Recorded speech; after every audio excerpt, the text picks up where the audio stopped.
gas pemedih mata untuk cuba menyuraikan orang ramai yang berhimpun di situ. Polis mendakwa Brooks gagal satu ujian arak dan cuba untuk menentang dua pegawai polis yang hendak memberkasnya. Polis Atlanta juga menyatakan Brooks ditembak mati apabila dia merampas pistol salah seorang pegawai. Ketua Polis Atlanta telah meletak jawatan atas insiden tersebut. I do not believe that this was a justified use of deadly force and have called for the immediate termination of the officer. Pergerakan anti-perkauman itu turut meluas di benua Eropah. Ribuan penunjuk perasaan membanjiri bandar-bandar utama Paris, London dan Berlin menyokong bantahan anti-polis yang bermula di Amerika Syarikat. Di Britain, ratusan orang mengambil bahagian dalam pergerakan Black Lives Matter di bahagian tengah ibu kota London. Pertempuran turut tercetus antara para penunjuk perasaan dengan polis anti-rusuhan. Lebih 100 penangkapan dibuat selepas botol-botol dan ting dilempar ke arah para anggota polis. Polis Perancis pula melepaskan gas pemedih mata dan meriam air ke arah para penunjuk perasaan selepas dilontar pelbagai objek. Polis negara ini semakin menghadapi tekanan berhubung layanannya ke atas kaum minoriti. Malah Menteri Dalam Negeri Perancis telah mengharamkan tindakan polis menekan leher suspek seperti dalam kes George Floyd di Amerika Syarikat. Di timur China, 19 orang maut manakala lagi 172 orang cedera selepas sebuah lori tangki meletup semalam. Naas yang berlaku dekat susur keluar sebuah lebuh raya di wilayah Zhejiang ini juga menyebabkan satu kebakaran besar. Lori tangki terbabit sedang membawa gas cecair petroleum ketika naas ini. Siasatan sedang dijalankan bagi menentukan punca naas ini. Pihak polis turut diarah meningkatkan pemeriksaan ke atas lori-lori yang membawa bahan berbahaya. Warga Malaysia yang bekerja di Singapura risau tentang harapan pekerjaan mereka. Ini sedang kegiatan ekonomi Singapura dibuka semula selepas berakhirnya tempoh pemutus rantaian COVID-19 awal bulan ini.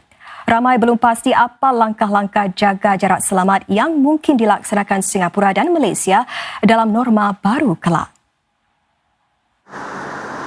Rakyat Malaysia Amirul Ashraf telah bertugas di Singapura sejak 2 tahun lalu. Sebelum Perintah Kawalan Pergerakan PKP dilaksanakan pada Mac lalu, pegawai teknisyen 28 tahun ini berulang alik antara Singapura dengan Johor Bahru. Tetapi sejak Mac lalu, Amirul telah tinggal di sebuah hotel yang disediakan oleh majikannya di Singapura. Selain berasa kesunyian tinggal sendiri di Singapura, Amirul mendakwa perbelanjaan hariannya telah bertambah dengan banyak. Ini meskipun beliau berasa beruntung kerana masih ada kerja. Untuk masa hadapan, apabila border buka, apabila dah boleh balik, kita balik. Tapi selagi duduk di Singapura, kita duduk di Singapura, kerja dan cari duit lah untuk mereka di kampung. Bagi warga Malaysia yang tetap di tanah air mereka kerana tidak sempat ke Singapura sebelum sempadan ditutup, ramai bergelut untuk mencari sesuap nasi. Azmadi Abdul Aziz, 26 tahun yang tinggal di Johor, pernah bekerja di sebuah kilang di Singapura 5 tahun lalu. Tetapi kini Azmadi hilang pekerjaan kerana tidak dapat kembali ke Singapura. Sejak itu, beliau bekerja sambilan sebagai pekerja penghantaran makanan dan beliau berharap akan dapat bekerja semula di Singapura seperti dulu. Ini memandangkan permit kerjanya masih sah sehingga hujung tahun ini. Kalau dibagi peluang, saya pergi sana kerja lagi. Tapi kalau macam ada susah sikit, macam ada masalah sikit lah, saya kerja sinilah. Sebab nak ulang alik pun rasanya tak macam dulu lagi lah. Yalah, sebab kalau macam dulu lagi, kan orang semua rapat-rapat, kalau beratur semua tak ada jarak 1 meter semua kan. Sekarang kan dah kena buat jarak 1 meter. Singapura dan Malaysia sedang membincangkan langkah-langkah untuk dilaksanakan bagi memastikan perjalanan yang selamat antara kedua-dua buah negara. 2 orang dalam Liga Perdana England diuji positif COVID-19 menjelang sambungan semula perlawanan Rabu ini.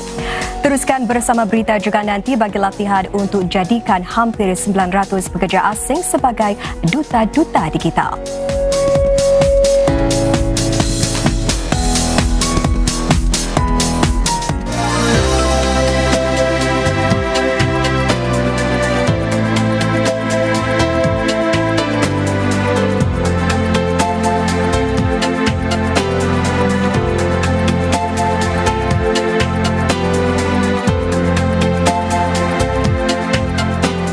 Laporan cuaca dibawakan oleh Mitsubishi Electric.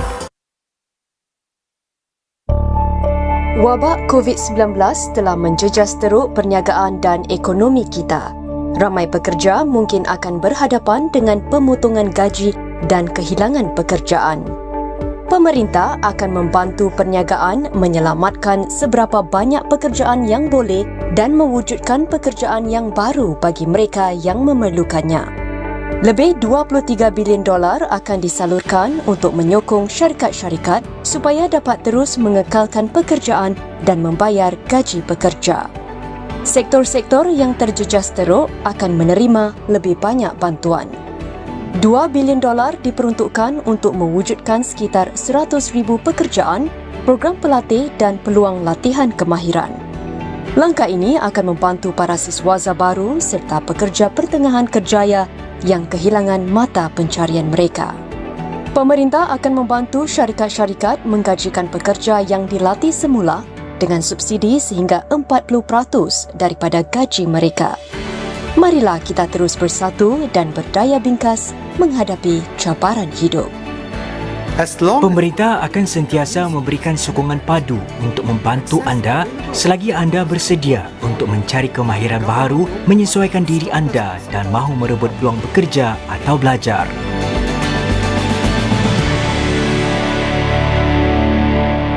There's something between us, and I know you can feel it too. On the new season of Code of Law.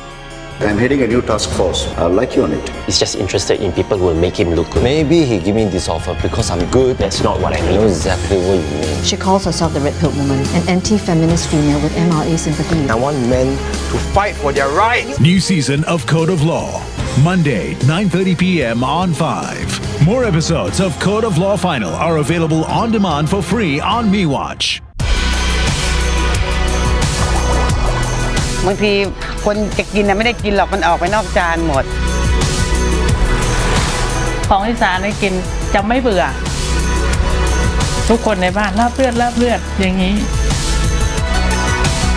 ก็เราก็ต้องเอาอันเนื้อกับเลือดนี่ก็คือรวมลงไปเลย Slum Food Millionaire tonight on CNA. This week on Kin. Why do you keep saying Emily and I are wrong? James treats you like a brother. Do the right thing. Their wedding is for show only. They don't love each other. Well, this guy you're seeing, how serious is it? All these years, when I was alone waiting for you, you didn't give a crap. Now that I found someone who cares about me, suddenly you've become husband of the year? Kin, Mondays to Thursdays on 5. More episodes of Kin are available on demand for free on MeWatch. Brought to you by Mitsubishi Electric StarMax Air Conditioner.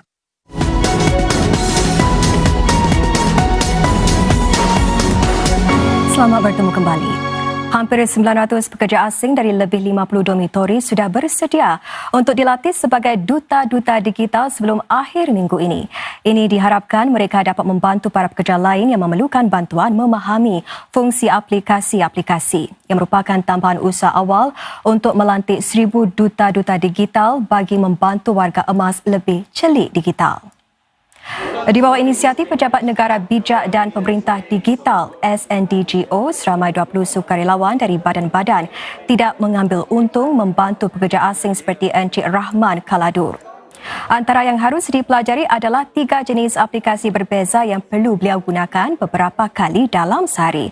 Beliau tekun menjalani latihan itu kerana apabila selesai nanti, beliau berupaya membantu rakan-rakan kerja yang lain.